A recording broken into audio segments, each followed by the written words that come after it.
is a presentation of the iRacing Esports Network.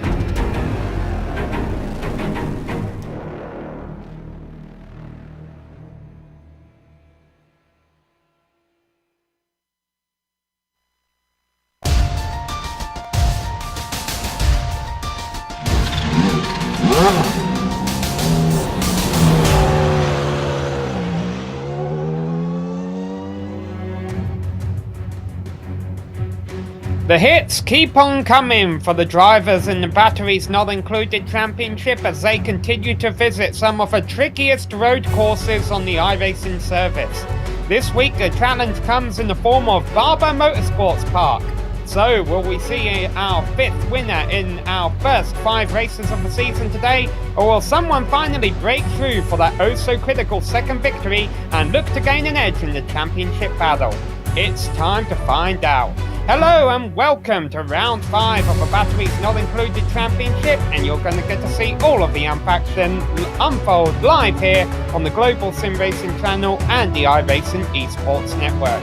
Hi everyone, I'm Samuel Ryman, and alongside me in the booth is Johan van den Veld. Behind the scenes doing all of the button pushing is our director Sean Ambrose, and he's using camera sets provided by Dougie Beard.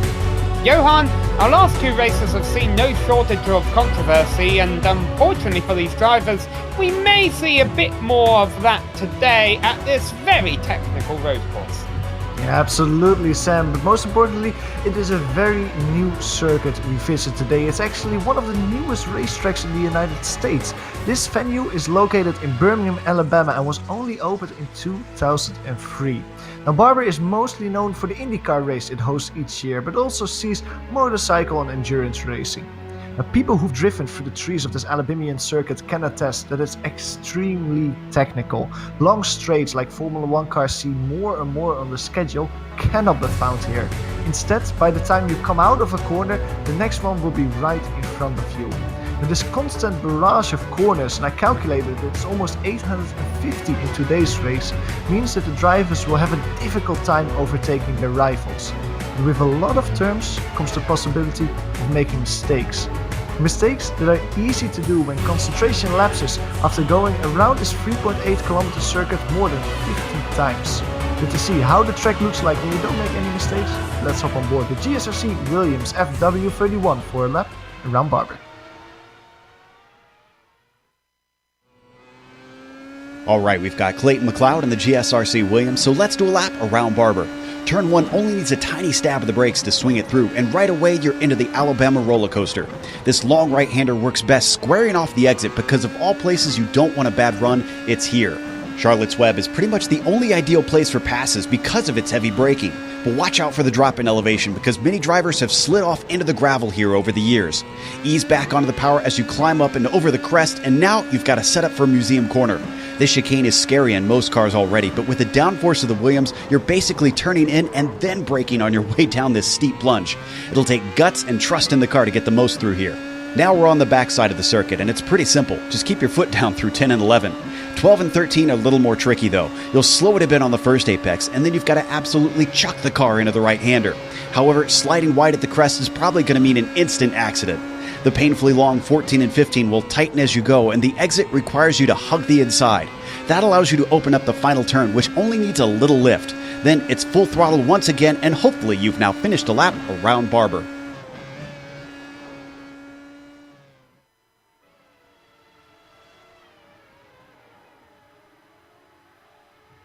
So that's how you do 1 lap around this Alabamian circuit. Are all the drivers going to be able to navigate a full race length around here? Well, as we mentioned, we're about to find out here on GSRC and of course the iRacing Esports Network. We appreciate these guys putting this show on for us. Be sure to subscribe to them because there's plenty more racing on the iRacing Esports Network. Road course racing, oval racing, they race on dirt as well, all week long. So if you haven't gone and subscribed to them already, be sure to do that and check out more fantastic action here on iRacing. So Johan, what are these drivers up against today? Yeah, this race today at Barber is round 5 of our 12 round championship. As you'll be able to see here on the graphic, there's 4 watermarks behind that little sentence. That means that there's 4 drop weeks for all the drivers. In other words, the 8th best result of all the drivers will count in their championship battle. Now the race length, as you can see, is 53 laps today. That's the most of any race this season. So the drivers will be probably going a little bit stir crazy after coming across this circuit for the 53rd time today.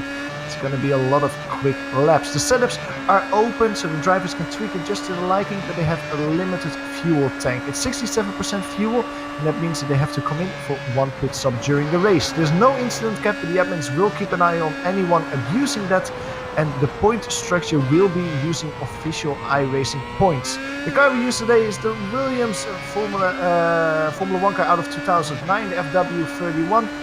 And yeah, it's going to be a great race here today, Sam. This is a really technical circuit with a lot of potential for good battling, but also a lot of potential for making a lot of mistakes. Yeah, and hopefully we won't see too many shards of aluminium on this Alabamian circuit. Although, yeah, I don't exactly think F1 cars are 100% aluminum anymore. However you guys say it. All right, you mentioned the iRacing official series points. Which drivers have done the best job at tallying those up throughout the season? Well, the answer is Floris Bischoff. Now you see he has a 31-point lead over Clayton McLeod. Both of those drivers are handily sitting ahead of Thomas Ziegler, Dave Peterson, and Daniel Benefield. Daniel Benefield making a big jump up in points last week rather. However, he's not here this week. Actually, a few names who aren't here this week, but we'll get to that in a moment. What is worth noting on this page is only 2 of those names that you see there have taken a win this season, and those are Benefield and Clayton McLeod. Floris Bischoff, Thomas Ziegler, and Dave Peterson all still looking for their first victory of the year. Will they be able to get it done today? Well, they have a 1 in 10 chance, unfortunately. That means we only have 10 cars here today, but in practice, Johan, most of the field was quite tight. And as they sit here in qualifying right now, though, Mark Usher has a half-second lead over Thomas Ziegler, and that is impressive considering how short this track is. Yeah, absolutely. Yeah, I wanted to say that, like, the lap time around here, we can see that Mark Usher has done a 1:01.2. That's currently the pole time here at Barber. When there's only 61 seconds in the lap, it's not that difficult to stay close together. But even the spike deck, the top 7, was all within a second of each other in practice. So it's very, very close here at Barber. Mark Usher currently is the quickest one. He was not the quickest one in practice, though. That was Thomas Ziegler. Thomas Ziegler is the one we are looking at right now. He has to win 0.6 of a second to beat the pole time, the provisional pole time of Mark Usher. He comes over the start-finish line. Doesn't go quicker this time around. He still has 5 minutes left to do that. However, behind him it's Clayton McLeod. It's not behind him in the standings, but also behind him on track, Clayton McLeod.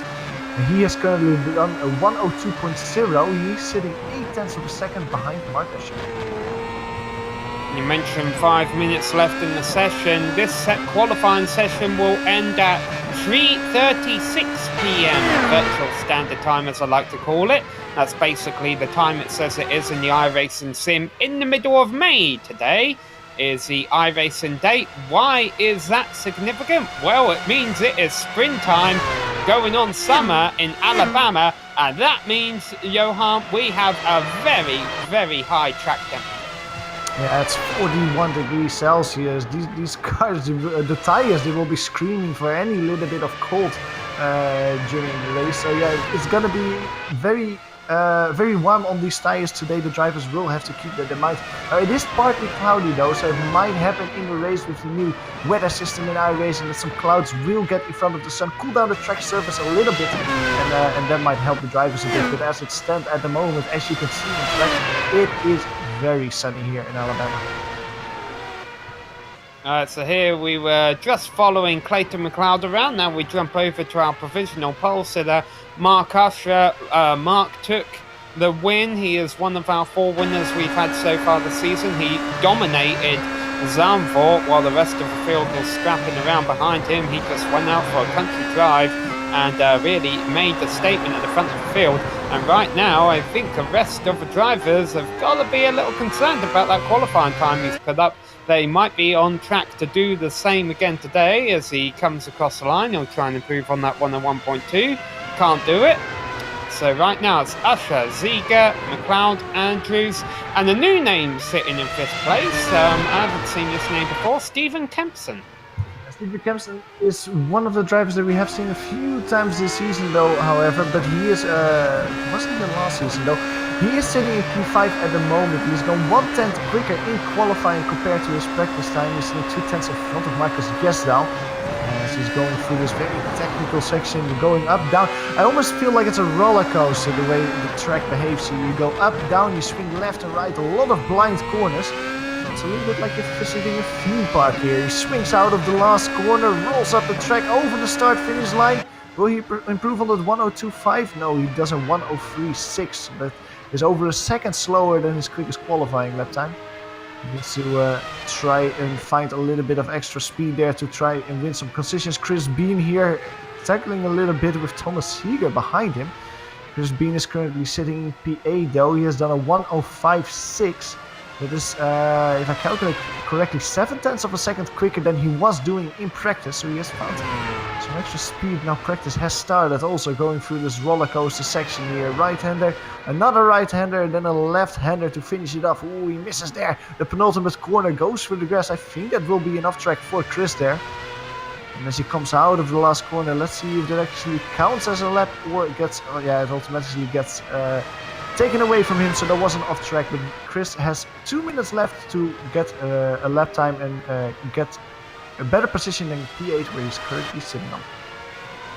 Yeah, and the two drivers behind him haven't turned a lap yet. Still waiting to see if Robert De Souza and Andrew Betterreal will get out there and set a time.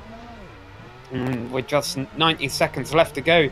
The problem is, Johan, for these drivers that are, for whatever reason, a couple seconds off a pace, maybe they don't have experience with this car, maybe they don't quite have a setup that the fast guys do. Because a lap around here is so short, it's only a minute long, lap traffic is going to become a factor today, and this race has more laps in it than any other race during the season. It's going to be a 53-lap race. And even with 10 cars on the track, that could become a bit of a headache for the leaders trying to navigate their way through the back marks.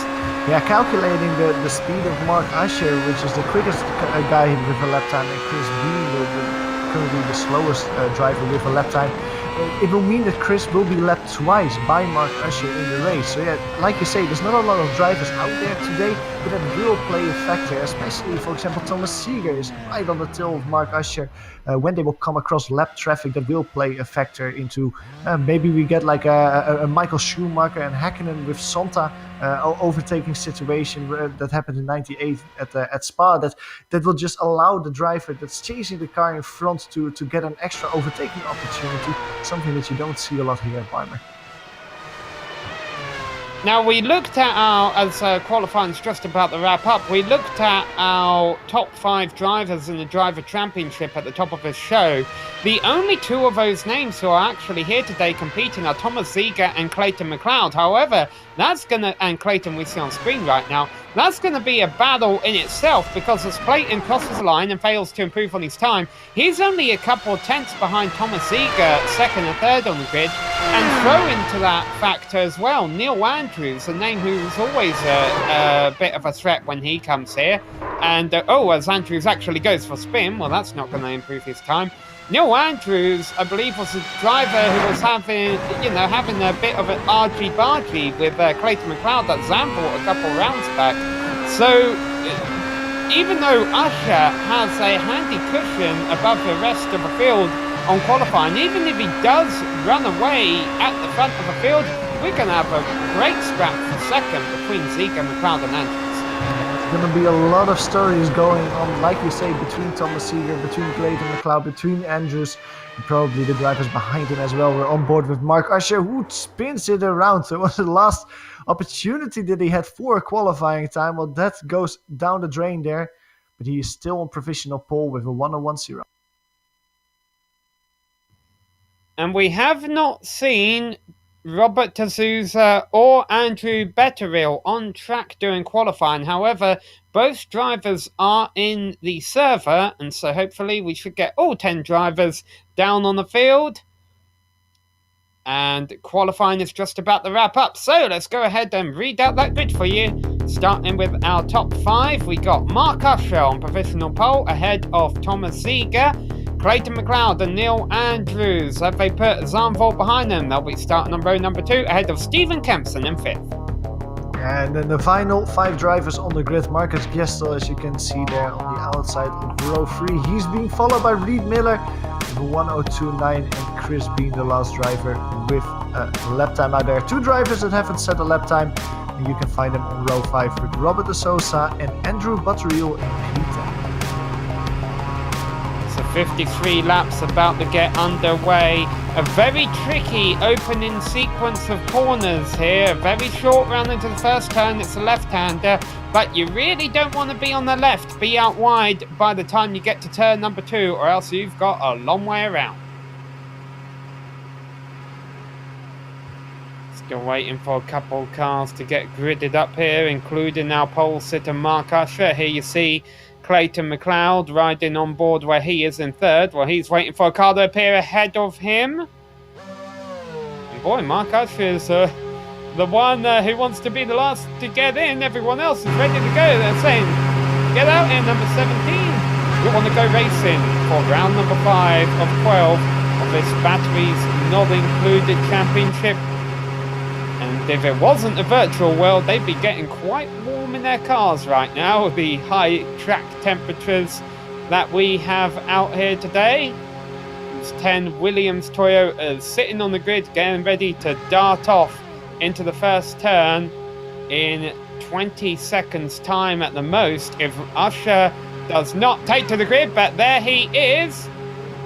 And the race is about to get underway for round 5 here in the Batteries Not Included Championship. Usher on the left, Ziegler on the right, the lights off and away they go. And it's a decent start by the top 2, but great start from 4th. 1 car off and spinning. Andrews got a nice launch, but couldn't do anything with it. It's McLeod and Ziegler side by side for 2nd. And Gresdor was a spin at the start. He's already out of a race. Usher's ran away with the lead while this battle continues in 2nd down into Charlotte's Web. Neil Andrews there on the inside, profiting from the background of Thomas Ziegler there. He is on the inside of the hairpin. He gets by, and now Stefan Kempson, can he take a look on the inside as well? He can take a look on the inside, but on throttle he cannot get by. And Thomas Ziegler on the inside now of Neil Andrews. Little looking museum corner, but cannot keep it side there as they go single file through this very technical chicane second. It was indeed Marcus Gestel who was the only retiree. He spun on his own, getting the power down on the starting grid. Apart from then, everyone got on the way quite fine. Single file for these very technical chicanes after they go down the roller coaster to complete lap 1 here at Barber. Another great start was from Andrew Betterill. He started 10th after not setting the time in qualifying. He is already up to 7th. So Usher leads lap 1 ahead of McLeod. Andrews, Ziegler, the big loser at the start. 2nd down to 4th. Then Kempson remains in 5th. And then it's Miller, Betterill, D'Souza and Chris Bean. As we mentioned, the 1 car we have missing is Marcus Gresdor. Spun the tyres off the line, got into the wall, out of a race. Takes us down to 9 cars already. And that means, as very deep on the brakes there goes Thomas Ziegler in the background. That means these drivers at the top end, Johan, are really going to be fighting for these positions, because when there's only 10 cars, that means every extra position is worth a good handful of points. Yeah, and you can maybe explain that a little, because the points in this championship are based on iRacing points. So they will look at the strength of field and will calculate with the amount of drivers that there are, how many points the victor will get. And if you have, for example, 30 drivers, the step down, every position down is not a lot, as we see here. Robert D'Souza sitting in the pits. Probably had D'Souza, a problem. He spun out of Charlotte's Web is what happened there, Johan. We go to a little replay of that. Was indeed outside, out of Charlotte's Web there. He got a little bit hot under braking. Just going on the throttle there. A very lazy spin, it almost looks like. with hard contact with the wall, and that sees him in the pits, currently sitting there for repairs. But like I was saying, if you have a lot of drivers, the gap, the little point gap between each position is very small. But with only 10 drivers, every position will be very, very big. So, if, for example, in the battle that we see now between Neil Andrews and Clayton McLeod, is the two get extremely close. Neil Andrews goes for a little half spin. Several drivers get by them. Losing a position like Neil Andrews does, they will hurt you a lot in the championship standings. Yeah, and his teammate Kempson and also Thomas Ziegler went on by there. But of course, Andrews, he found out the hard way what happens if you get into Clayton McLeod, our league admin, one too many times. He was trying very hard to keep off a rear win of him there as they were battling for second. Saves the car, there's no collision, no damage, but loses 2 positions because of it. So, now the order up front is Usher, McLeod, Ziegler, Kempson and Andrews in 5th.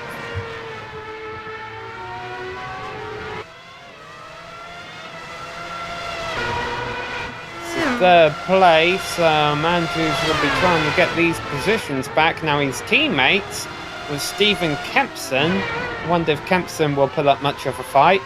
Even if you do try and let a driver by here, it's not too easy to do. I remember in the Lionheart Retro Series was racing here on GSRC last year. I had to try and get by my teammate George Gonzaldo, but George didn't want to lose too much time letting me by, and it got kind of hairy, but I got by.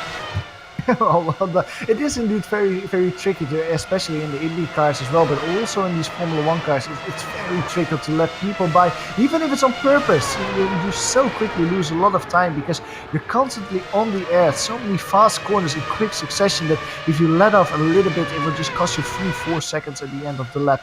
As you can see on top, not losing a lot of seconds, is Mark Usher. He just did the quickest lap of the race, a 1:02.3. He is currently sitting 5.5 seconds in front of Clayton McLeod already. That's an average of over a second quicker per lap than the Canadian. Mark Usher is really putting the hammer down, and man, if you can keep this pace up, I wouldn't be surprised that he might lap the whole field by the end of the race. I think mathematically it's looking like he will do that, Johan.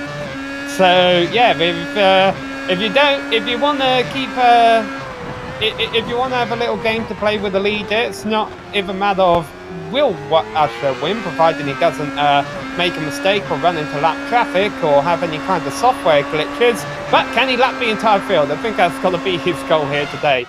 Alright, so now this battle for 4th is closing up with Andrews on Kempson.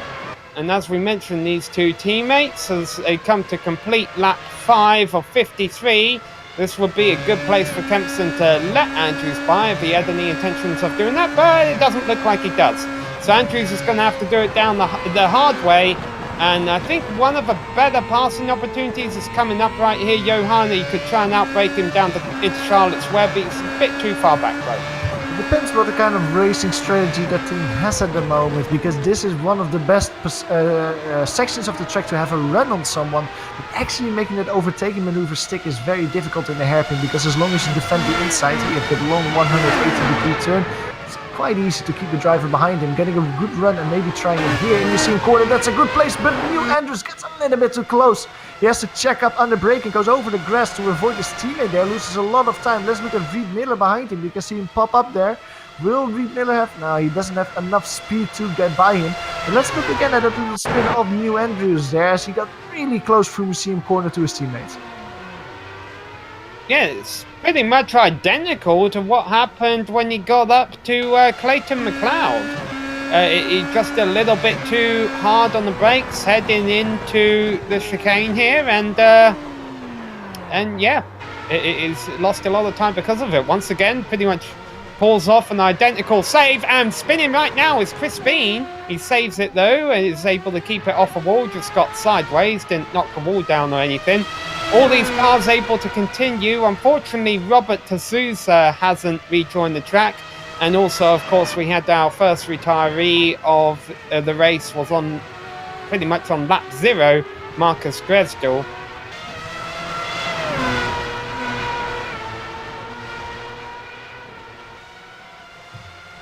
But 2nd through 4th still very tight between McLeod, Ziegler and Kempson. Now that Kempson's got a little bit of a pressure gone from behind, and let's see if he can run Ziegler down.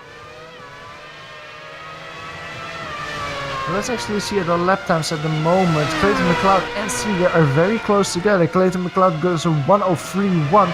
Seeger behind him goes a 1:02.9. So Thomas Seeger is putting the pressure on him. And look at this pair fighting at the moment. They're nose to tail coming through turn 3 there. Very, very close between them. Thomas Seeger having a good run there, taking a little look on the inside of the hairpin there. Cannot make it stick, but he forces the Canadian to go wide a little bit. Now this fighting will help Stephen Kempson to close the gap. As Clayton McLeod and Thomas Seeger stay almost nose to tail through the museum corner. Clayton McLeod with a little bit of a wider line. That will hurt him in the corner there. You can see Thomas Seeger win a little bit of distance through this very quick and technical chicane section. Almost impossible to make an overtaking maneuver there. And you can see the Canadian just stringing away a little bit. Thomas Seeger seems a little bit faster in the corners, but once... that is Clayton McLeod making a mistake. Hitting the grass, almost sending himself in the pit lane. Losing several positions there. Neil Andrews behind him, cannot overtake him, but it is Stephen Kempson and Thomas Seeger in front of him getting by. Yeah, we'll get another view here. Clayton McLeod just gets too wide. You got to use all the track out of his final turn if you want to set up a fast lap time. But such a blind right-hander, and he just wasn't quite able to nail it correctly. He obviously didn't want to go into the pits this early. It's only lap 8 of a 53-lap race, a limited fuel load, so you won't be able to get enough fuel in the car to make it to the end. So Thomas Seeger wins that position up into second place. But what's more newsworthy, I think, is the fact that Stephen Kempson, without really having to pass anyone, has now worked his way up into third position. We were telling about it during the track description. Making mistakes is easy on this track, and Stephen Kempson is just at this point of the race the embodiment of consistency and not making any mistakes. He was starting the race in P5. He was around half a second slower than the people in front of him, but by just not making any mistakes in the race, being consistent, he is scooping up his positions. And to be honest, he's not that far away from Thomas Seeger either. The gap between the two is only 2.2 seconds, so he's eating his popcorn, so to speak, and just waiting for other people in front of him to make mistakes to maybe move even further up the podium. Yeah, there's definitely a lot of strategy that could be played out. Maybe we'll see some positions changed later on through the round or pit stops. Now, Clayton McLeod, after his mistake, well, this battle between himself and Andrews has came back up again. Now, let's recall, as we mentioned before, these two had a couple of incidents at Zandvoort. Earlier this race, they were quite clean, but Andrews had to get hard on the brakes down in turn 8, spun the car around, lost a couple of positions. And this time, Clayton McLeod gets all out of sorts, able to recover on the racing line. Andrews sticks his nose in on the inside. Well, if he wants to strike, he's got to do it now. He took a little look on the inside there, but he didn't have everything he needed there, the momentum to really finish that move. But man, I was thinking that Clayton McLeod's day was over there, the way he was pointing towards the wall. He barely took it out of there. Great car control to save it and also not lose a position. Alright, so here they go through Charlotte's Web, and now they come up to turn 8 again, which sometimes can be a good passing opportunity if you're winner to force it. But what's significant here is it seems Andrews is a lot late on the brakes in turn 8 than anyone else. And this time, though, not able to make anything happen. We just had another retirement. Chris Bean has retired from the race, taking us down to 7 cars. We'll try and find out what happened to the driver for number 163.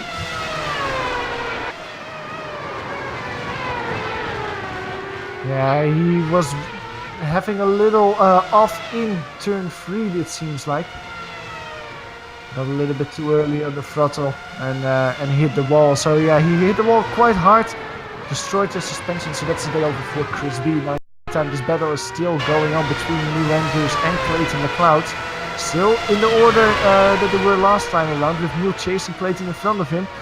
Well, Neil almost taking a little look there on the inside of the hairpin. He's not making the Canadian nervous at the moment though. Clayton McLeod is still on the defensive, trying to keep the P4 position he currently is in. Yeah, but they'll close right up here again. it just seems Andrews is a lot more confident on the brakes there when they work and they don't spin him off a racetrack. Clayton doesn't really look like he's taking the racing line. He is trying to be a little bit defensive, but I don't think he has too much to worry about right now because it's so difficult to make a pass here. And let's not forget, as Andrews takes a bit of a peek down the inside, let's not forget, even these cars aren't that old. They're 2009 Formula 1 cars, so they're still very aero-sensitive, and Andrews is having to fight a lot of turbulence while he's running this close by McLeod. Yeah, absolutely, and I was almost thinking with only 7 more cars still in the running in this race, if I were Neil Andrews and I would see that I'm quicker than Clayton McLeod in front of me, but also Stephen Kempson, who is actually taking a spin at the moment, just in front of this pair. You can see him standing there in the grass, out of Charlotte's Web there. He's getting a little bit too throttle happy, spinning himself out. Now luckily he didn't do the same as Robert de Sosa did and hit the wall there. He actually got it in the grass, kept going and only lost 2 positions to his teammate and Clayton McLeod. But what I was saying is, if I were Neil Andrews and I would, as we go to a spin, let's focus on this a little bit. Stephen Kempson here coming through the chicane. They're just a little bit too happy, too aggressive on the throttle, spinning himself around. And he gets it going again. But Neil Andrews, I would almost make the pit stop as soon as I could. As soon as the pit stop window opens, I will go in, throw my car in full, because it seems like he's a little bit quicker at this point of the race. And so just make the pit stop as soon as possible and try to do the undercut to try and pass Clayton McLeod. So, these drivers running 3rd, 4th and 5th early on this race. McLeod was leading, Andrews was leading Kempson, and then they each had a spin each. They each had the time at the back of that little train, and now they're back where they started, with McLeod ahead of Andrews, ahead of Kempson, and the big beneficiary ahead of them all right now is Thomas Ziegler, 7 seconds up the road, sitting quite comfortably in 2nd. So, as you mentioned, this McLeod-Andrews little scrap we have going on, Johan, if Andrews can't do anything about it on track, it definitely could be worth doing something about it in the pits. The other thing is, McLeod, for whatever reason, in the recent races, he hasn't always done a fantastic job of putting a full race together. He'll have a lot of pace in the first half, but then it begins to fall away from him at the end. So I almost wonder how much patience could just be a virtue here for Andrews, and trying to pressure McLeod into a mistake, see if he makes one, and then take 3rd place that way. It's certainly a lot more satisfying to do that move on track than by your rivals that way. And this is currently really the best battle that we're seeing on track between Clayton and Neil. A little bit closer as well a few laps ago was the battle between Stephen Kempson and Reed Miller. Stephen Kempson, that of course we saw having that half spin out of turn 5. Reed Miller got quite close because of that, but last time around Reed Miller was 0.8 of a second slower, so it doesn't seem like Reed can keep up with the pace of Stephen in front of him. However, Reed Miller is currently sitting in P6 and he's slowly edging away from Andrew Botterill behind him. Yeah, Miller's basically been the best of the rest today. The top 5 have kind of broken away, done their own little thing, having their own good scrap out front today. Bean, D'Souza and Gressdor have all fallen by the wayside, but Miller's been able to stay ahead of them when they were on track and also stay ahead of Botterill, and it's just having a nice solid run going to 6th right now. And Andrews is sliding again, and he was trying to make a move down to Charlotte's Web on Clayton McLeod again, and Kempson goes by on the outside, so Andrews drops back to 5th. But this is a very interesting one, Johan. This is a combination of Andrews, as always, being very late on the brakes. Also, Clayton McLeod gave him a bit of a chop right as they got on the entry of the corner. I don't know. I almost would say that Neil Andrews was just too late under braking here and just didn't expect Clayton McLeod to maybe brake as early as he did. But I don't think Clayton McLeod did a lot wrong there. I think it was just Neil getting it wrong here, and it's not the first time we've seen it in the race here that he spins it around by braking a little bit too late and losing a few positions. He's right behind his teammate though. And he's spinning again, and this time he's in the wall. Andrews is in the wall, and I don't know if that's going to be terminal. He kind of just tapped it with the back of a car, and has it damaged the suspension is the question. And he's bringing it to a stop in turn 1. This is terminal. That incident there has put Andrews out of a race, or maybe not. He got going again. He brought it to a halt in the first corner and then started up again. It seems like he was just testing out how the suspension felt. If you stay on board with him now, you can see him actually doing that. Just bring it to a halt. You can see Andrew Botterill getting past there on the right. Just get going again, see how that suspension feels. Now, he is still on the way though, New Andrews. Let's see how his car is holding up, how that suspension is holding up. But yeah, as you said, that's a drop down as he immediately spins it again. Yeah, that suspension is not holding up there because he immediately loops it around again in Museum Corner. And I think that is the day done for New Andrews. He's already down to 7th and last of the cars left running. And yeah, but going back 2 incidents ago, I'll apologise to Clayton McLeod there, because from my angle it looked like he definitely delivered a bit of a chop to Andrews. However, when we went back on the onboard, it was quite evident Andrews had definitely outbraked himself into the corner, and right now is bringing it into the pits. Now, of course, there's always a chance that the crew can try and repair that car and get him back out, because there might still be some points on track to pick up. We have seen quite a bit of attrition in our first couple of races this season, and already we're not even halfway in this race and almost half of the field is gone. So if Andrews is able to salvage anything, he might as well try and get it back out there on the circuit if he wants to think of a big picture championship-wise. I mean, Barber is a very technical track. We mentioned it before, and especially in these quick Formula 1 cars, of course you have a lot of downforce, but everything goes in such a quick succession that it's really difficult to keep the car in a straight line, and mistakes are really easily being made. And you see that currently in the attrition with 3 guys already out of the race. New Andrews currently sitting in the pits. He's still standing stationary with his pit crew trying to get his car repaired. But like you say, Sam, that's completely true. If you just stay out there and just try to, even if you had a little bit of trouble, you had to visit the pits, prepare a little bit, and just keep continuing after that, there's a lot of points up for grabs. As you can see, for example, with current driver in P6, it's Andrew Botterill. He started the race in P10, and you would say that's kind of hopeless starting the last place, but he's just keeping it out there, he's just keeping it, lapping it around, and he's already almost in the top half of the grid. So Andrew is showing that just keep going out there is really gonna pay dividends later in the championship. It's gonna net you a lot of points.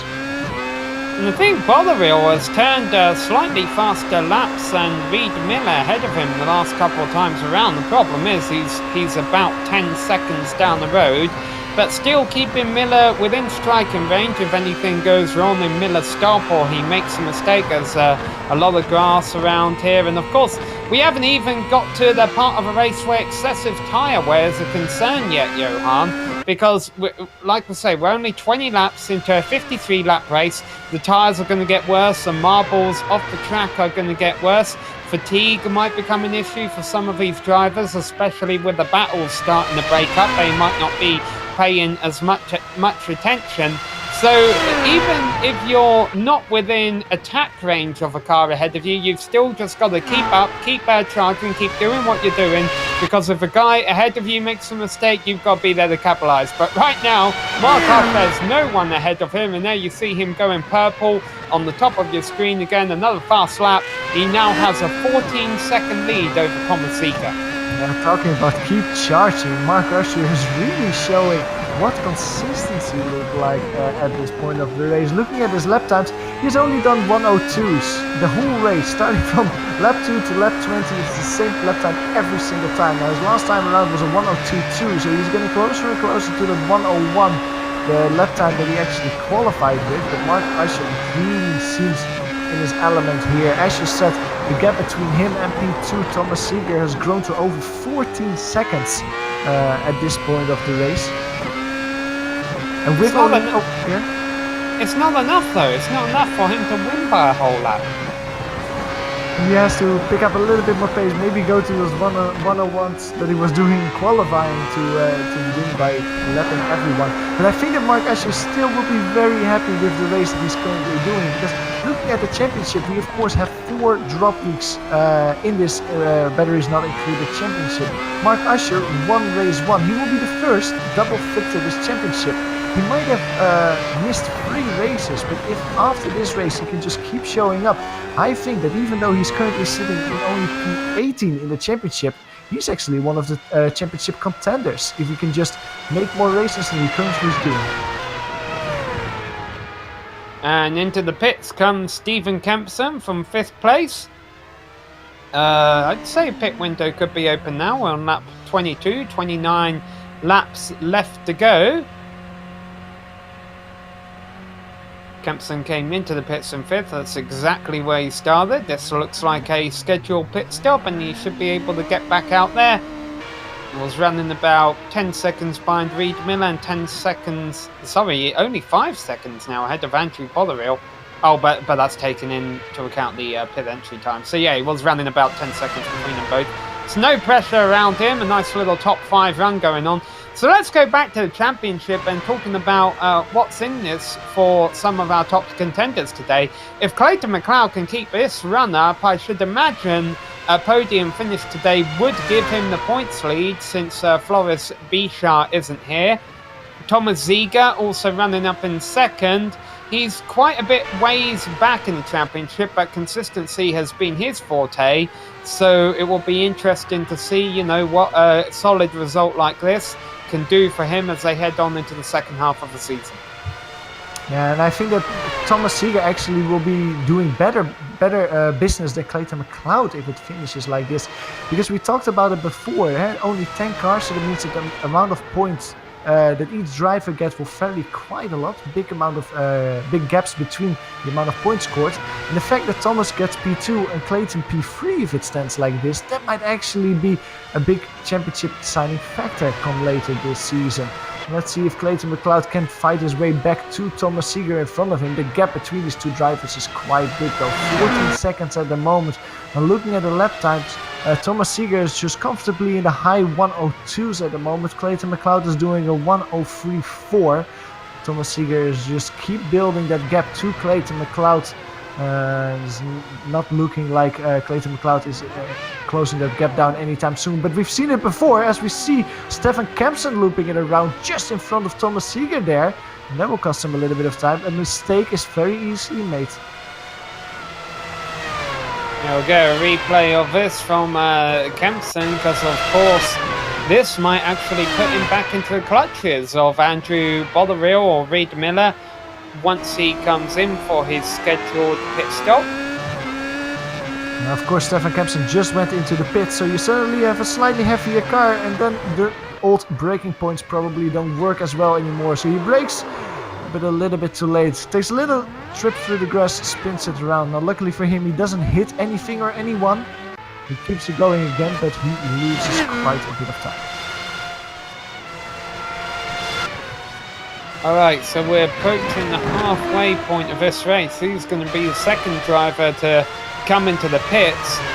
Almost wonder if Mark Usher might elect to, so that he doesn't have to try and lap Andrew Botterill, who will be the first car to go down the lap due to natural causes this race, if that is the case. But no, Usher stays out, so I'll try and find a way around Botterill this lap as he pits lap number 25 or 53 on the board. I should imagine, Johan, a lot of these drivers are not having to deal with any battles for position right now. I'm just going to try and run it until they run out of fuel, so they can, you know, they don't have to be in their pits for very long towards the end of the race, get a little bit of fuel, fresh new tyres, and set some fast laps to the checkered flag. Yeah, most of the drivers can, or I think all the drivers can just assume this race is almost a practice session where you just try to drive 2 whole stints and just see where the ship ends up in the end. You don't have to worry about a lot of other drivers to try and undercut or an overcut. So just running it dry and then making your pit stop is probably the best strategy for the drivership. And also, time-wise, because this track is so twisty, there aren't really a lot of long straights where they can open this up. This kind of has the same effect as Monaco or Singapore does in Formula 1 nowadays, where it actually slows down the race time. Mark Usher isn't even halfway yet, but as he comes around to complete lap 26 of 53, we're already approaching half an hour distance into this race.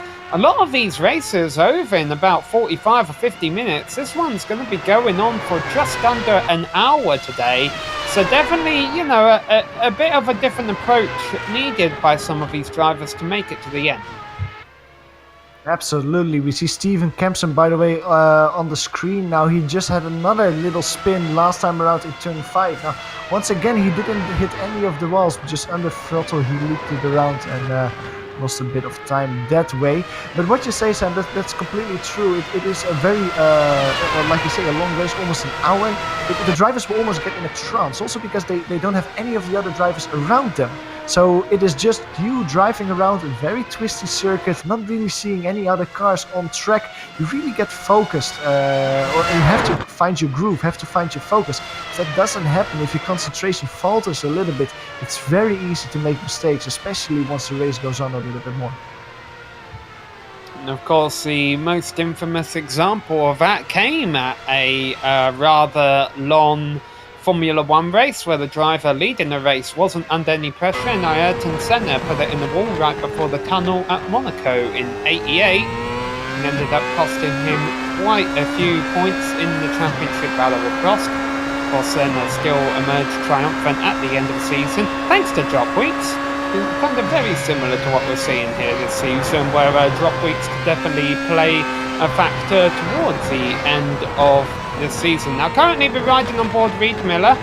He's the last driver on the lead lap, in 4th place right now after starting 7th.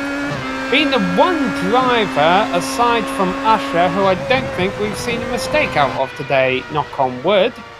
And maybe that just means we haven't had the cameras on him enough. Let's put the cameras on him for a little bit then, because Reid Miller is actually going on a very good run here so far. He started in P7 up to P4 at the moment. I think that when he makes his pit stop, he will still be in front of Steven Kempson, the only driver so far that has made his pit stop. If Reid Miller actually finishes here in P4, that will mean that this is it will be his best season result so far. So Reid Miller will be happy participating here at Barber and getting a nice points haul in this championship battle here in the Batteries Not Included Championship. Yeah, and we mentioned right at the top of the show that, you know, we're not done with, well, we've had a lot of twisty circuits recently. We're not done with them. Next week we'll be going to Montreal, and even though that you're going to run into similar issues that we are here at Barber today, Johan, where there's a lot of opportunities to make mistakes, and you know it's going to be a bit twisty. That the track temperature might be warm because I should imagine this series will have it set up in the middle of summer in Canada, which okay, maybe that's not that warm, but the significant thing about that, of course, is I have a feeling the car count at Montreal will be back up a little bit because it's quite a popular Formula 1 circuit, whereas of course Barber is relatively unknown to drivers who only follow the Formula 1 schedule. And that means that's just putting more emphasis on the fact of trying to get a big amount of points today, because it's going to be tougher to get those next week at Montreal, where you might have a bigger turnout where drivers will be trying to steal those big points away from you as into the pits comes Botterill.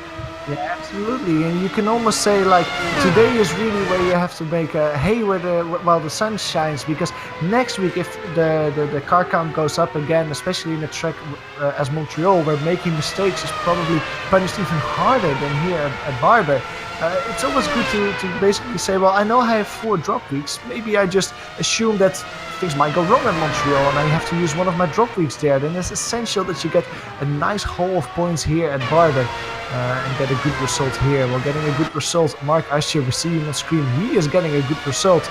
With only 22 laps to go, looking at the gap between him and Seeger, less than 20 seconds. He won't be able to lap Thomas if he goes on like this. But he is very dominant indeed. Look at the lap time once again. He did a 1:02 last time around.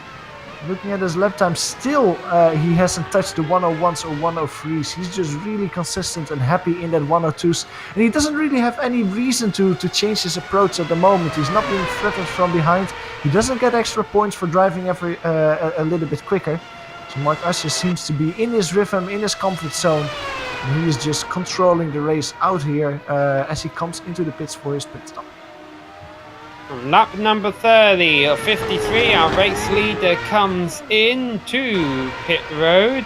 I have a feeling that if Ziga stays out, Ziga should take the race lead, but then of course he would have to come in the not too distant future, and there aren't any bonus points awarded for leading the lap in this series.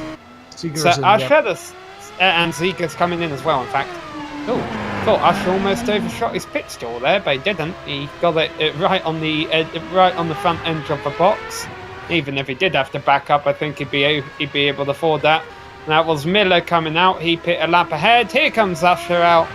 He should comfortably have the track to himself. Now, the big concern now, Johan, of course, is that all these cars are going to be handling a heck of a lot different than what they were before the stop. And we've seen a couple of drivers who have pitted already struggling, again, trying to get used to these cold tyres and heavy fuel loads. In fact, Usher just had a little bit of a slide down in Charlotte's Web. It didn't spin or anything, but I could tell he was definitely, definitely caught off guard a little bit by the new feel of the car.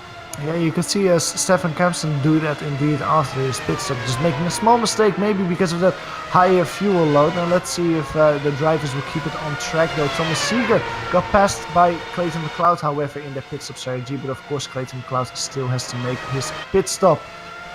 Mark Asher is... let's go, to be honest, to Clayton McLeod. He's currently driving through the chicanes on that back straight now, turn 10 and 11, that whole roller coaster section where you have to track out your car completely.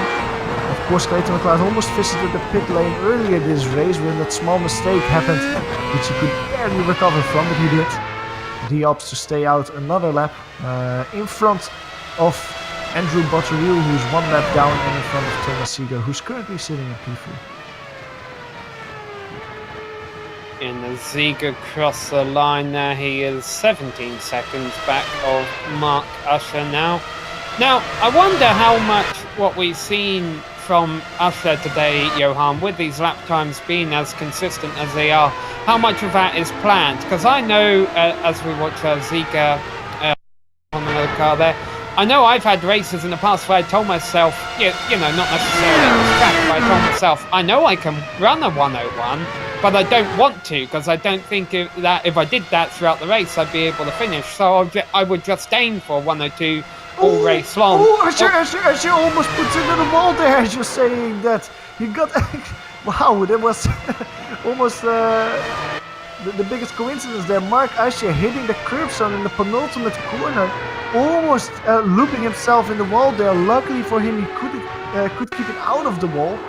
But he lost a little bit of time, got passed by Stephen Kempson as well. Let's go to the distance. You could see the aftermath of that with a little bit of smoke. Now you can see him here going through the last part of the circuit. And he will hit, you could see it there. He hit the curbstone, just loops it around. And very lucky for Mark Asher that he didn't hit the wall and end his race there. It cost him about 4 or 5 seconds. Ziga now only 13 seconds behind him and in second place because Clayton McLeod has came in for his pit stop, comes out, no incident, third position. But now McLeod will have to fight with what Usher has been fighting with the last couple of laps, and that's cold tyres and heavy fuel load. In fact, almost spins it right out of pit exit. McLeod was doing some good drifting through turn 2. I mean, that's one way to warm up the tyres. Let's go back to that incident with Clayton McLeod, who did a really lazy and nice drift there on the exit of the pit lane. Just gets it going again, and then in the middle of the corner the car starts to slide, probably a heavier fuel tank as well than you're used to. Gets it grippy again and actually gets almost spins in turn 5, almost spins in turn 7 as well. The Canadian is not liking his new car after he made a pit stop.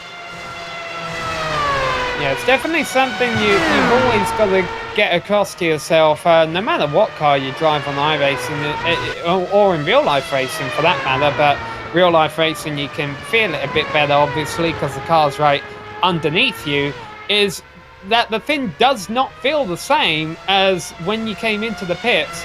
Now, the good news for Clayton McLeod is he has about 10 seconds before Reid Miller would catch him for position, so he can afford to slide here or there as long as he doesn't bug up his tyres too much. The bad news for Clayton McLeod is now he is over half a minute back of Thomas Ziegler, so not looking to finish on any higher up on the podium today. Hopefully his tyres are warm now. He'll be able to come to grips and complete the last 18 laps without incident. Mark Usher is struggling a little bit to get by Stephen Kempson. That's of course a lap car, but Stephen Kempson probably is not seeing the blue flags that are being waved for him, because Mark Usher cannot find a way by. In the last corner of the last lap, it almost meant that Mark Usher spun off the road. Probably a little bit of aero push that he got in the middle of the corner, a heavy tank slapper that he got. He saved it and could continue. But already for a whole lap, he is behind Stephen Kempson and cannot find a way past the lap traffic. We mentioned Usher's consistency of 102 pretty much every single lap before his pit stop. His last 2 laps around have been a 107 and a 104. Of course, one due to mistake, one due to lap traffic. Second half of the race definitely not going as swimmingly for Usher, but he still is holding on to that 11-second advantage over Ziegler. And that being said, he shouldn't be in any hurry to get by Kempson here, but I'm sure he would like that number 131 car out of the way. In every lap that he stays behind Stephen Kempson like this, he is losing over half a second to Thomas Ziegler. The gap between the two is 11 seconds. If you would count it to the amount of laps left, he is indeed safe before the end of the race. But it just starts eating at you when you're behind a lap car like that. You know that you can do probably lap times that are 1.5 seconds quicker than you're currently doing. You want to try to find a way past as soon as possible, but we've said it before, overtaking here at Barber is extremely difficult, and Mark Usher for the first time today is experiencing how difficult it is. Yeah, Kempson definitely not in a hurry to yield to any kind of blue flag that they might be showing him.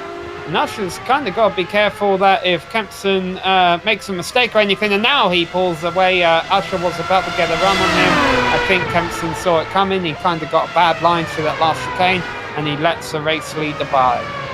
Mind you, Kempson, I mean, we talk about him going a lap down, not really having a whole heck of a lot of cars behind him, but he's still running 5th.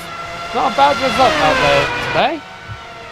Absolutely not. It's a shame probably for Kempson. He's behind Reid Miller because at the beginning of the race it seemed like he was a little bit quicker than Reid, but still finishing and starting the race in P5 is not a bad result for him. Currently P2, Thomas Ziegler still driving around there. The gap between Thomas Ziegler and Mark Usher is still around 10 seconds. Let's see how that gap will develop. Now, McLeod is off.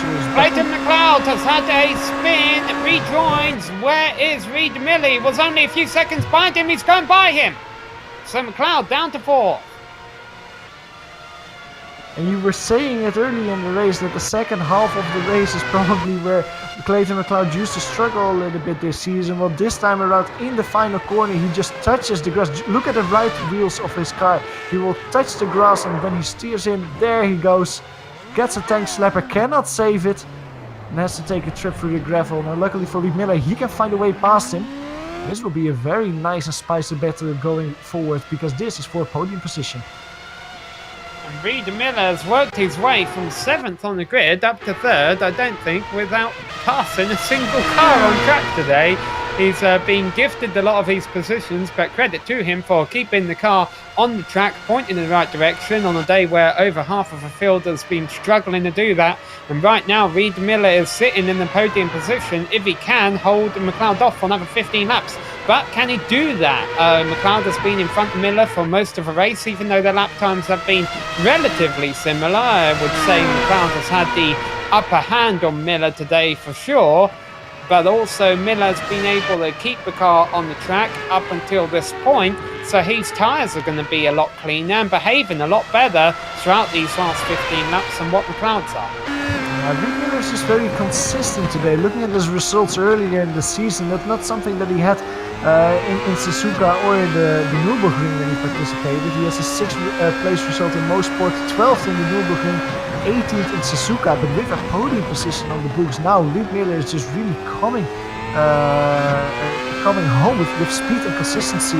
And if he just continues showing what he's been showing so far today, Sam, I think that Clayton McLeod will have a really difficult time to get by the Canadian driver in front.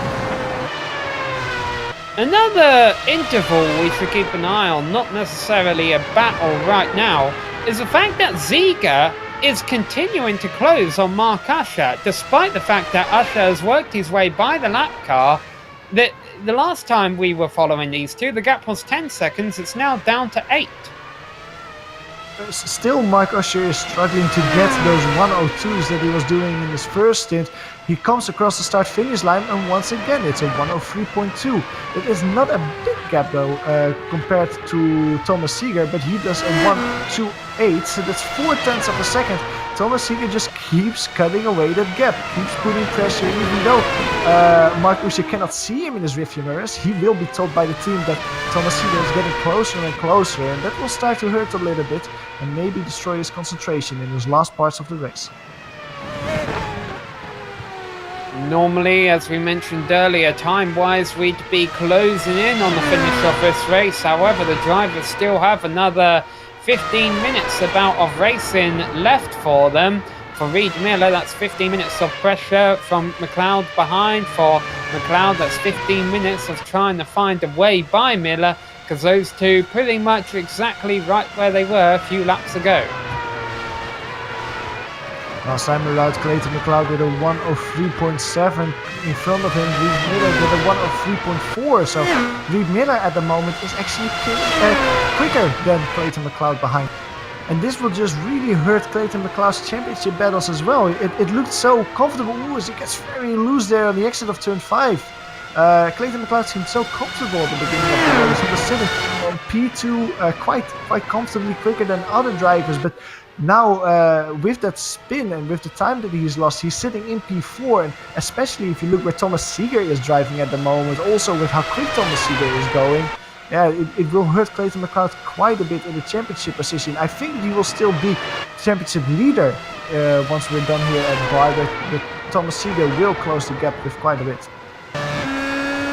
Yeah, but even while we make note of Thomas Ziege, how this is going to be a pretty decent points day for him, let's not also count Mark Usher out of the points here. I know this is only his second appearance of the season, but he's won, well, if he keeps going the way he is right now, he will have won both races that he has appeared in. And remember, you get 4 drop weeks in these 12 rounds. Well, he's only missed 3 races. Maybe we could see what we saw last year when the championship, and Usher simply takes the spoils simply by dominating the races where he shows up. Absolutely, don't count him out yet, and he will gain a lot of positions after this race in Barber if he manages to win there. But like you say, I completely agree with you, Sam. He will be certainly one of the drivers to keep an eye on this season if he keeps showing up. On top of the screen, you can see that the gap between the two drivers at the moment is 9.1 seconds. It has increased a bit because Thomas Ziege had a very poor lap last time without a 104.2. That was 1.5 seconds slower than the lap he did before that. Just a small mistake, but it really cost him in trying to cut down the gap. He immediately recovered though to do a 103 flat, but Mark Usher in the meantime has found his mojo again. It seems like he did a 102.8 last time around. This time around a 102.6. So Mark Usher is just finding his pace again and trying to increase the gap to Thomas Ziege behind him. And something that will happen before the end of this race, without a whole lot of time left to go, is that Mark Usher will catch that battle for third. It's only about 6 seconds up the road from him. He's catching them by about half a second to a second a lap. Now, he could just ride behind them and still win this race ahead of Ziege. The problem is if Miller and McLeod start battling in the closing laps and things start getting ugly, Usher's not going to want to be any part of that. And if they, start holding him up, that could always reel Ziege in. It's unlikely. but it's definitely a possibility. And I'm sure Usher's thinking about it right now. He'll have his S3 box, we call it on iRacing, his relative box, telling him that he's capturing 2 cars battling for position, and he knows that he can't afford to give up too much time because Ziga, he's not within striking range, he's within mistake range, let's say. Absolutely, that's the perfect way to describe it. But the good thing though for Mark Asher at the moment is that Clayton McLeod is just not able to cut down the gap to Reed Miller in any significant way. Last time around was the first time in the last 3-4 laps that he actually was quicker. He was only quicker by 0.03 of a second, so it doesn't seem like Reed Miller will be put under pressure anytime soon if Clayton McLeod doesn't find a way to really drastically decrease his lap times.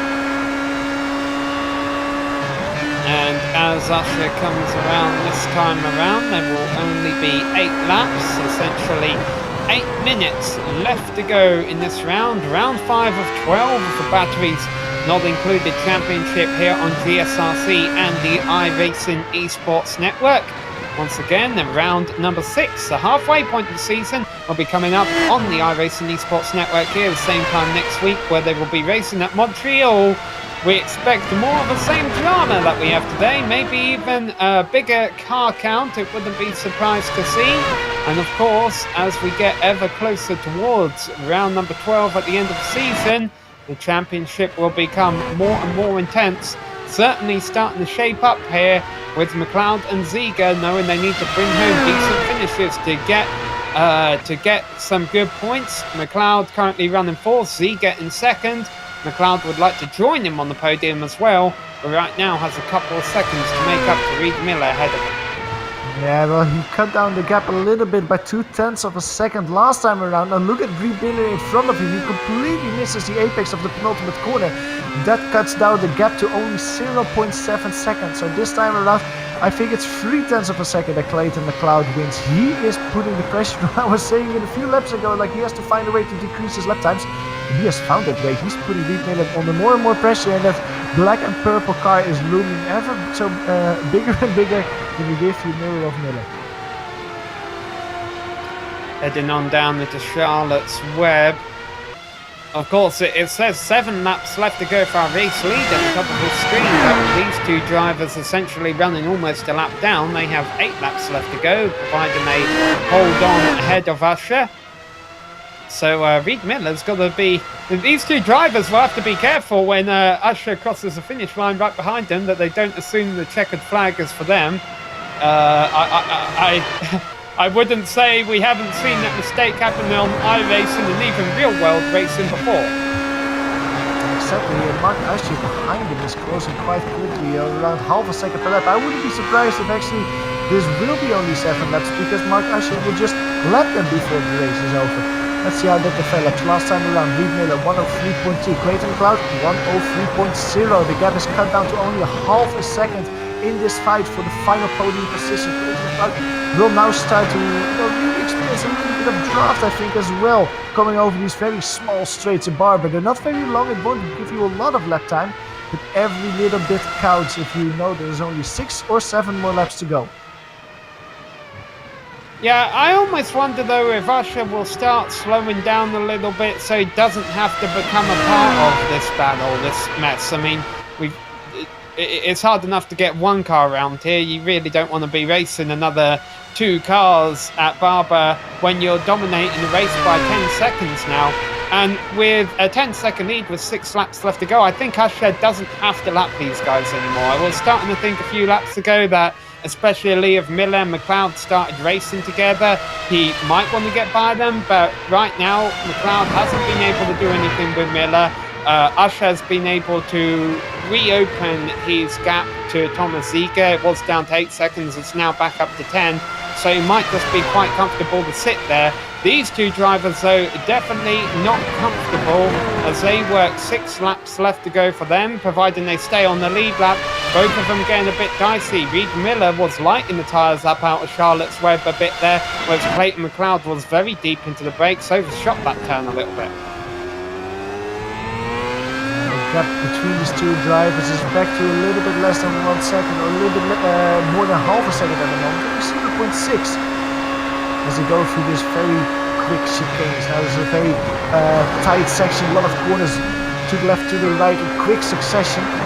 It's difficult here to follow very closely because of course you have a little bit of dirty air in front of you, but Clayton McLeod seems to keep his car. Oh, as Reed Miller actually spins him around! Clayton McLeod can avoid him in the last possible moment. Reed Miller rolls backwards, hurt probably his rear view wing there as well. But that is the battle over for the final podium position. Reed Miller cannot keep his car in a straight line.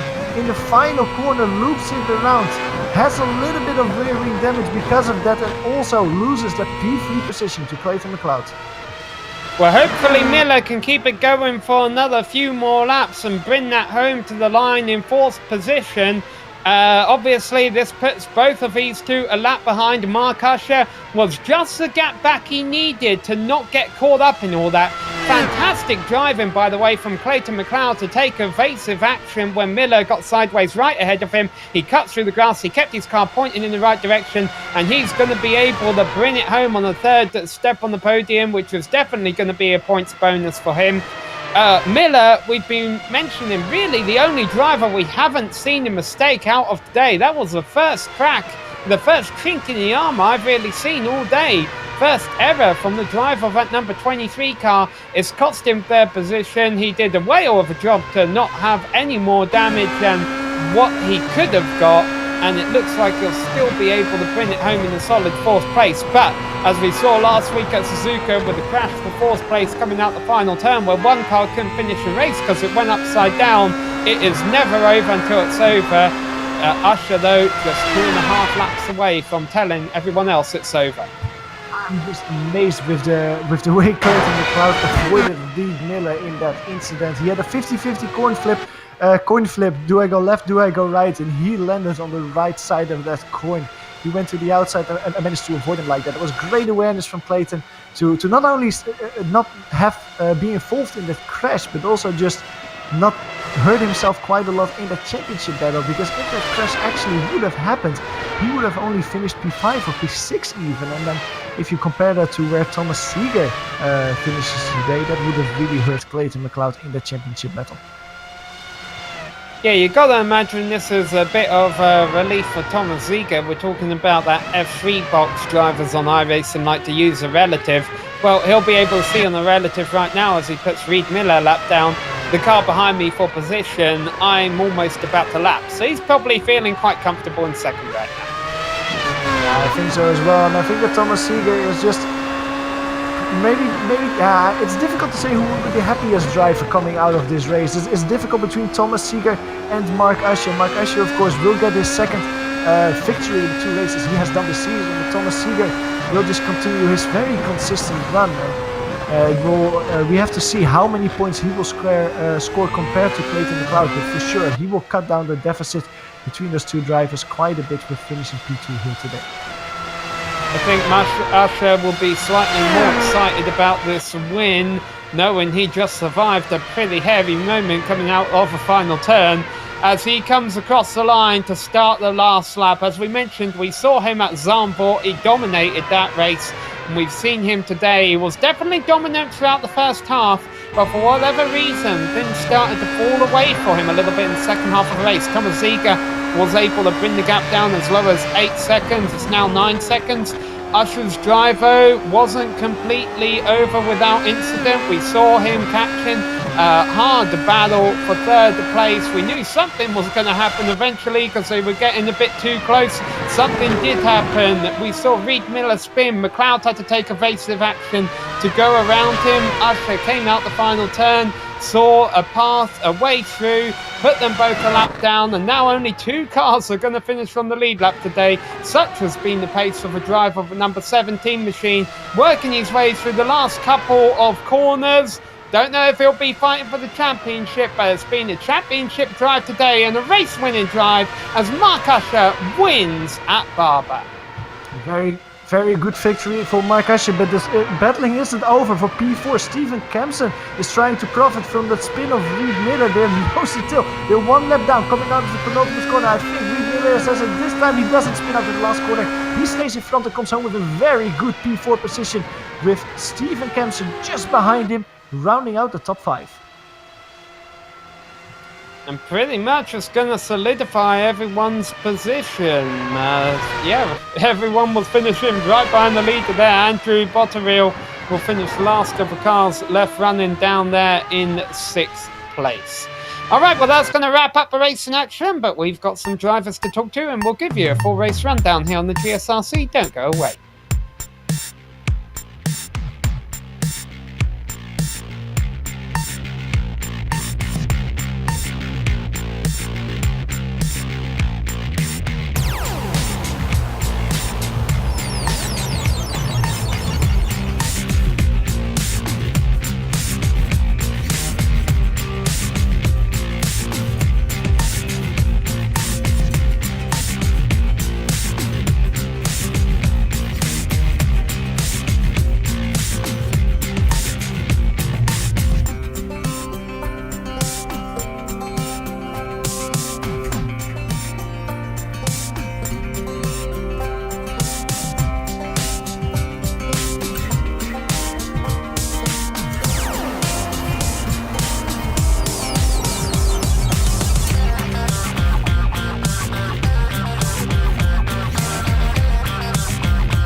Hello and welcome back to Barber. We're getting a slow motion replay of the start, and we watch Marcus Gresdal in the middle of the field, who unfortunately spun off and took us down to 9 cars right from the get-go. And when it was all said and done, Marcus Gresdal found himself at the tail end of the list, but the driver at the top of the list was Mark Usher, winning by 10 seconds over Thomas Ziegler. And behind him, Clayton McLeod, Reed Miller and Stephen Kempson were all lapped down. Behind them, Andrew Botterill rounded out the cars 1 lap down, and then the 4 cars who DNF'd were Neil Andrews, Chris Bean, Robert D'Souza and Marcus Gresdal. None of the drivers have mic'd up to talk to us yet, but Johan, let's talk about where we sit in the series right now. Usher is the first 2-time winner we've had this series. And I guess the big story there is how often can he keep coming back? Because I definitely think if we see more of him, he'll be a championship threat. You're absolutely right. That is the big question, because you don't show up 2 races, win both times, and then not be a championship contender. You're just probably the favorite for the championship contender, even though he was only sitting in P18 before this race started. And yeah, we just have to see how many times Mark Usher will be able to show up in the season, because he certainly shows he has the pace, he has the consistency. By that little mistake that he had in the penultimate corner at one point of the race. And if he can actually keep showing up like this and keep showing these dominant performances, I think that people like Floris, like Clayton, like Thomas Seeger really have to make their chest wet because Mark Usher is coming for them. All right, well, here to speak to us from fourth place at the finish line is Reed Miller, the driver of a number 23 car, moved up 3 positions from where he started after qualifying in 7th place. And Reed, I have to ask, are you happy that you held on to 4th, or are you sad that you lost 3rd? Oh, well, losing 3rd's not great, but, Clayton's very fast, so it's not the end of the world. I'm pretty happy with 4th, especially since I didn't seem to have a rear wing for the last 8 laps, it appears. Yeah, definitely. It appeared damage on our broadcast there. Were you worried? How difficult was it to hold on ahead of Stephen Kempson in the last couple of laps? It actually didn't work too badly. The balance of the car changed quite a bit, but my last lap was like a 104, which isn't too far off pace, so maybe could have used less rear wing all around or something like that. Now, during the first half of a race, or at least up until that spin you had ahead of Clayton McLeod with a few laps left to go, it seems like you were the one driver out there who didn't make a mistake all race long. Were you ever giving it just 95 or 90% throughout most of a race, knowing that mistakes were easy to come by here? Yeah, it's kind of not the worst strategy to take it easy at the beginning and then try and push later. This kind of race, everyone's trying to fight at the start, so I just kind of wanted space for myself, and it works out pretty often. And how scary was that spin from 3rd, knowing you had Clayton McLeod right on your rear wing? Oh, no problem. I know he can avoid me just fine. All right. Well, fortunately, he was able to, and you were able to bring it home in 4th. We look forward to seeing you at Montreal next week, hopefully. Yep. All right. Thanks, guys. All right. So that was Reed Miller, and the other end of that battle he was having in the closing laps. Johan, you've caught up with Clayton McLeod. Yeah, Clayton McLeod, welcome in the booth. Congratulations with your P3 finish. Now, before we talk about your race, we're just talking with Reed Miller and his incident. You were, with only 8 laps to go, suddenly looking right in his eyes. How was that moment for you? Was it very scary to go over the grass and avoid him? Yeah. Yeah, hi there. Yeah, it was quite a surprise, but now that I'm looking at telemetry from the race, I know why. There's a bug in the new build. It didn't change rear tires. I see. That explains a lot. Yeah, we were seeing that a lot of drivers were actually struggling with their car after their pit stop. Can you tell us a little bit how about that felt on track for you? Like, was it causing the car to slide a lot more? Was it more difficult to control?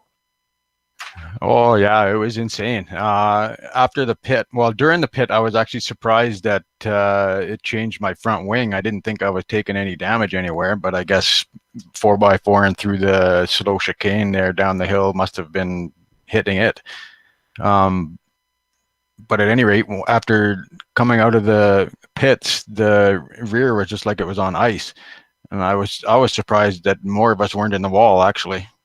At least now, after looking at the telemetry afterwards, the rear tires, for whatever reason, aren't getting selected to get changed in the pit stop, and usually they'll change it all by default. So that's a shame. Well, good to see that you actually could bring it home then, and luckily 5 other guys could manage so as well. Now, looking at your finishing results, you finished here P3 in the end. Your biggest maybe championship rival at this moment, I would say, is Thomas Seeger, because he showed up while people like Floris Bisar and everything did.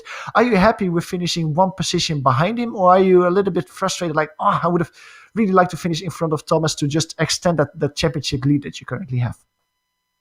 Well, it would certainly be nice to finish in front of him.